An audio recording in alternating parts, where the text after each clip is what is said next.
Hey guys, it's Ewan with the Air Zoo. I am by our SBD-1 restoration here in the Air Zoo's Restoration Center.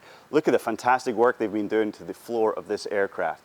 We saw them a couple months ago working hard on this piece of metal here, or maybe it was the one that goes here, but working hard. You can see it's attached here just temporarily for now.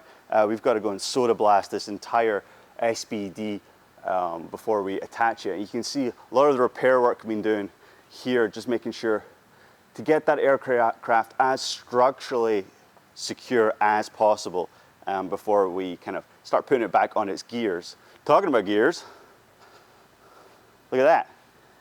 The gears have been installed on the aircraft. So really exciting to have that. So once we kind of clean it up a bit, get this floor attached, we'll be able to rotate the SBD and finally get it on its own gears for the first time in a while. So really, really exciting. This project's coming along. It's going to be a slog. It's going to be a long one, you know, but it's really great to see the guys just chipping away at it piece by piece.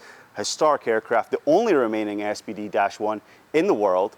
So we're really excited to take our time and care to make sure we restore this to the best of our abilities, and it's going to look brand new. Honestly, it's going to look like it's just rolled off the factory floor. So really excited. If there's anything in particular you want to know about this SBD-1 restoration, then please let me know in the comments, and I'll do my best to investigate further and answer those questions. But until then, I'll see you later.